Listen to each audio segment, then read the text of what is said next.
Video ini adalah video motivasi dan refleksi diri bercerita tentang bagaimana mengalahkan rasa takut dengan logika, agar setiap keputusan yang diambil adalah keputusan yang terbaik untuk kehidupan kita. Tonton sampai habis, agar kita dapat mengambil pelajaran darinya. Ada suara yang lahir jauh sebelum kata-kata pertama diciptakan oleh manusia. Ia adalah getaran purba yang tidak berbicara lewat bahasa, melainkan lewat debaran yang menghentak di sini, tepat di bawah tulang rusuk. Sesuatu yang tiba-tiba mengencang dan mendingin saat bahaya mendekat tanpa tanda, sesuatu yang melonggar dan menghangat saat kenyamanan datang menyapa. Kita menyebutnya insting, naluri, sebuah kompas tanpa jarum yang tidak membutuhkan kompromi. Itu adalah warisan purba yang tertanam dalam DNA kita. Sebuah peta tak terlihat yang dibawa oleh para leluhur saat mereka harus bertahan hidup di kegelapan hutan belantara, menghadapi malam tanpa lampu dan ancaman yang tak terduga. Naluri adalah reaksi instan, keputusan sejuta detik yang dibuat oleh tubuh sebelum otak sempat merangkai satu pun argumen logis. Saat kau merasa harus berlari, tubuhmu sudah melesat sebelum kau tahu mengapa kau takut. Saat kau merasa harus bertahan, kakimu sudah tertanam di tanah sebelum kau sempat menimbang risikonya. Ia adalah pelindung pertama kita, pelindung yang bertindak atas nama kelangsungan hidup. Namun, di dunia modern yang tidak lagi dipenuhi oleh predator bergigi tajam atau binatang buas di balik semak, kemana naluri itu menuntun kita sekarang? Seringkali, ia tidak lagi menyelamatkan kita dari kematian fisik, melainkan berbisik di tengah malam yang sepi. Saat semua orang tertidur, ada yang salah dengan hidupmu. Hanya itu, sebuah kalimat gantung tanpa penjelasan, sebuah peringatan tanpa dokumen pendukung, sebuah alarm yang berbunyi melengking di dalam rumah yang dari luar tampak aman dan megah. Kita dipaksa untuk mendengarkannya karena suaranya terlalu bising di dalam kesunyian, tetapi kita tidak selalu tahu apa yang sedang ia peringatkan. Apakah ini tanda bahaya yang nyata, atau hanya gema dari trauma masa lalu? Naluri adalah titik awal dari segala pencarian kita. Ia adalah dorongan mentah yang menuntut ruang besar untuk didengar.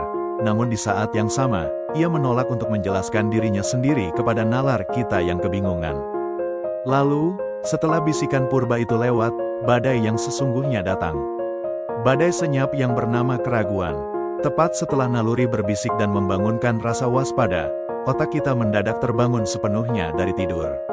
Ia langsung mengambil alih kendali dan mulai menggugat dengan ribuan pertanyaan tanpa akhir. Bagaimana jika kau salah melangkah? Bagaimana jika apa yang kau sebut insting itu hanyalah ilusi dari egomu yang terluka? Bagaimana jika di ujung jalan sana tidak ada apa-apa selain jurang? Langkah kaki yang tadinya ingin menghentak dengan penuh keyakinan, tiba-tiba terasa seperti semen basah yang mengeras seketika. Ragu-ragu adalah ruang tunggu paling menyiksa dan paling dingin dalam sejarah hidup manusia. Ia adalah kondisi paradoks yang melelahkan, di mana kau tahu dengan sangat pasti bahwa kau harus bergerak, tetapi beban berat dari kemungkinan untuk gagal membuat kedua kakimu terasa seperti dipaku ke bumi. Kau melihat ke arah kiri, jalanan tampak gelap dan berkabut. Kau melihat ke arah kanan, jalanan tampak curam, licin, dan dipenuhi batu tajam. Akhirnya, karena tidak tahu harus memilih yang mana, kau hanya berdiri di tengah-tengah persimpangan itu. Membeku, menjadi patung dari ketakutanmu sendiri. Setiap detik yang terbuang dalam pusaran keraguan adalah pengikisan perlahan namun pasti terhadap rasa percaya diri yang telah kau bangun bertahun-tahun. Kita takut melangkah bukan karena kita tidak memiliki kekuatan atau otot untuk berjalan, tetapi karena kita terlalu pengecut untuk menghadapi konsekuensi dari arah yang kita pilih. Keraguan memiliki kekuatan magis yang buruk, ia mampu mengubah seekor singa yang perkasa menjadi penakut yang gemetar. Ia membuat kita terus-menerus menimbang, menambah, dan mengurangi beban di dalam pikiran tanpa pernah berani meletakkan beban itu di atas timbangan hidup yang nyata. Kita berakhir menjadi tawanan abadi dari skenario-skenario terburuk yang kita ciptakan sendiri di dalam labirin kepala kita. Pikiran negatif, penjara yang kita buat sendiri, berani mengunci atau menemukan kuncinya. Ketika keraguan itu dibiarkan menetap terlalu lama tanpa ada keputusan yang diambil, ia mulai membusuk di dalam jiwa. Ia berubah wujud menjadi kabut hitam yang sangat pekat dan beracun, pikiran negatif. Tiba-tiba, lensa matamu berubah. Dunia tidak lagi terlihat sebagai tempat yang netral atau penuh warna. Segalanya tampak kelam, seolah-olah seluruh alam semesta sedang bersekongkol dan merancang sebuah skenario besar hanya untuk menghancurkanmu berkeping-keping. Kau tidak cukup pintar untuk ini. Kau pasti akan gagal seperti yang sudah-sudah. Orang lain hanya menunggu waktu untuk menertawakan kebodohanmu. Ruang ini terlalu sempit untuk mimpimu yang terlalu besar. Suara-suara sumbang itu tidak berasal dari musuhmu di luar sana. Mereka bergema dengan sangat nyaring dari dalam dinding kamarmu sendiri, dari balik dadamu sendiri. Pikiran negatif adalah arsitek ulung dari bencana yang sebenarnya belum pernah terjadi.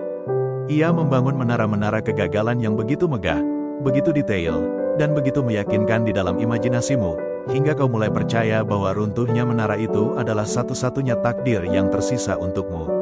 Kau mulai merasa lelah, sangat lelah, bahkan sebelum kau sempat mengenakan baju zirahmu untuk bertarung.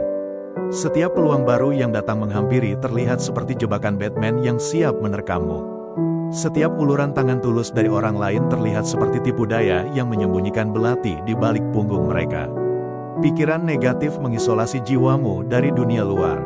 Ia membuatmu percaya dengan sepenuh hati bahwa kau adalah korban tunggal dari alam semesta yang kejam dan tidak adil. Padahal, kenyataan pahitnya adalah, penjara kegelapan itu sedang kau kunci sendiri rapat-rapat dari dalam, dan kuncinya ada di genggamanmu sendiri.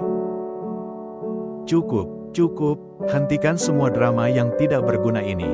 Air mata sedalam lautan pun tidak akan pernah bisa mengubah arah embusan angin. Ketakutan yang meronta-ronta di dalam dada tidak akan pernah bisa memperkecil ukuran badai yang sedang menghadang di luar sana. Sudah saatnya, bahkan sudah sangat terlambat, untuk memisahkan dengan tegas apa yang sedang menggelora dan bergolak di dalam dada dengan apa yang benar-benar nyata berdiri di depan mata. Emosi adalah bahan bakar yang sangat buruk untuk mengemudikan arah keputusan hidup. Ia terlalu labil, terlalu sensitif, dan terlalu mudah terbakar oleh percikan sekecil apapun. Hari ini, detik ini juga, aku menarik diriku keluar dari pusaran perasaan yang melelahkan itu. Aku menyingkirkan kemarahan yang membakar, kesedihan yang melumpuhkan, dan kecemasan tak berdasar yang selama ini mendikte setiap jengkal langkah kakiku. Aku memadamkan api emosi dan menyalakan lampu neon logika yang dingin. Mari kita lihat kenyataan ini apa adanya, dengan mata yang jernih, bukan dengan mata yang sudah dikaburkan oleh ketakutan-ketakutan yang ditiupkan oleh imajinasiku yang liar. Pikiran realistis adalah sebuah pisau bedah yang steril.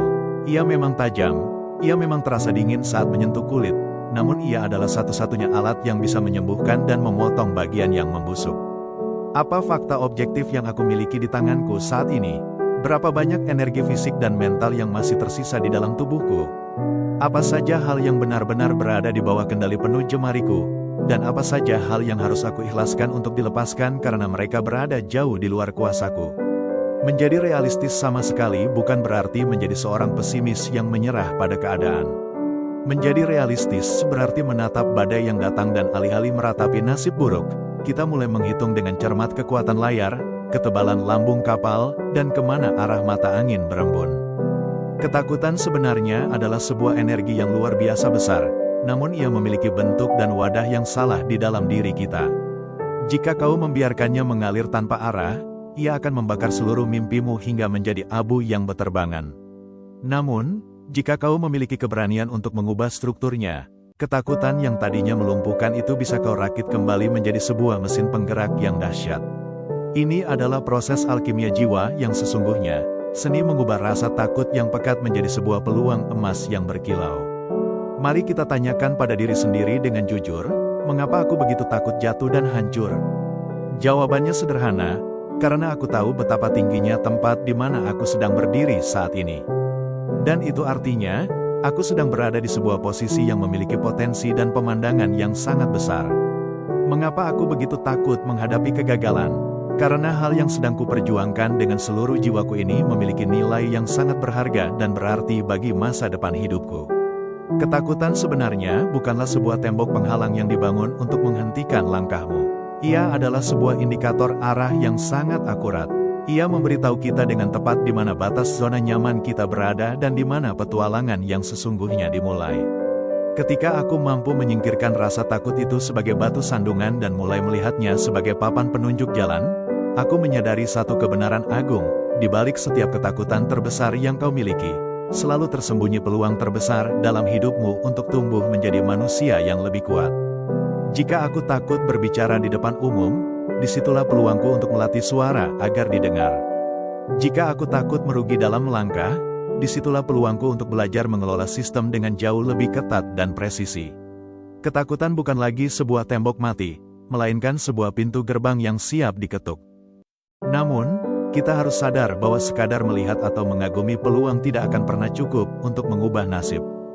Dunia ini sudah terlalu penuh dengan peluang-peluang emas yang berceceran di jalanan, namun mereka hanya berakhir menjadi fata morgana yang menipu bagi mereka yang hanya suka bermimpi di siang bolong tanpa pernah berkeringat. Seseorang yang memiliki pikiran realistis dan dewasa tidak akan pernah berhenti pada kalimat klise yang berbunyi, "Mungkin di luar sana masih ada jalan untukku." Tidak, mereka akan duduk, mengambil pena, dan mulai menghitung dengan kepala dingin, bagaimana cara konkret yang bisa kulakukan untuk memperbesar kemungkinan agar jalan yang tertutup itu bisa terbuka lebar. Kita harus memiliki keberanian dan kecerdasan untuk mengubah peluang yang abstrak menjadi probabilitas yang terukur. Peluang adalah sebuah konsep yang mengambang, adanya kemungkinan spekulatif bahwa sesuatu bisa terjadi begitu saja. Sementara probabilitas adalah sebuah kepastian matematis, seberapa besar persentase kemungkinan hal itu bisa kita wujudkan menjadi kenyataan berdasarkan tindakan nyata dan data yang kita miliki di lapangan. Bagaimana cara menaikkan angka persentase probabilitas itu? Jawabannya bukan dengan berdoa meminta keajaiban tanpa usaha, melainkan dengan persiapan yang matang. Dengan melakukan riset yang mendalam, dengan melakukan latihan yang konsisten dan melelahkan setiap hari. Jika peluangku untuk berhasil dalam bidang ini secara acak adalah 1:10, maka aku tidak akan duduk di sudut ruangan sambil meratapi nasibku yang malang. Aku akan bangkit dan melakukan eksperimen serta percobaan sebanyak 100 kali, sehingga secara hukum matematika dan statistik, aku pasti akan mendapatkan 10 keberhasilan nyata. Aku mengubah apa yang orang awam sebut sebagai keberuntungan, menjadi sebuah hitungan matematis dari kerja keras yang terstruktur. Aku tidak lagi menggantungkan sisa hidupku pada keajaiban yang datang tak tentu arah, melainkan pada akumulasi usaha-usaha kecil yang disiplin dan terukur setiap harinya. Sekarang, lihatlah aku berdiri di sini, di tempat yang sama, namun dengan jiwa yang sepenuhnya berbeda. Aku bukan lagi seorang anak kecil yang gemetar ketakutan oleh bayang-bayang hitam dari nalurinya sendiri yang tak jelas.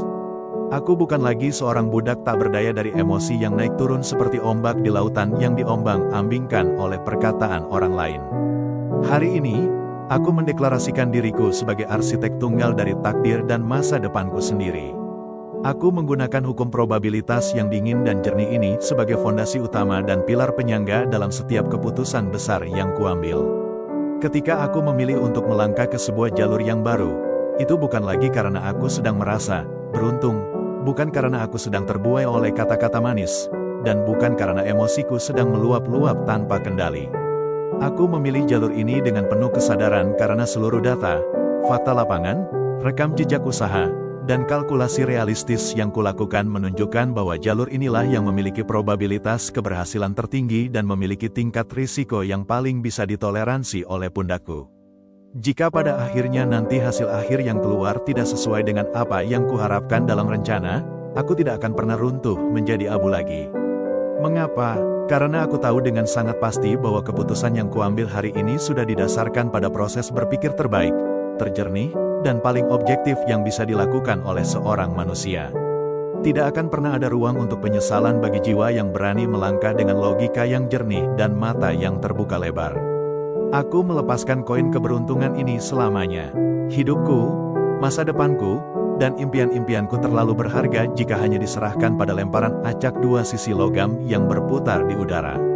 Aku melangkah ke depan sekarang, dengan mata yang menatap tajam, pikiran yang tenang setenang telaga, dan keputusan yang berdiri kokoh tak tergoyahkan oleh badai apapun.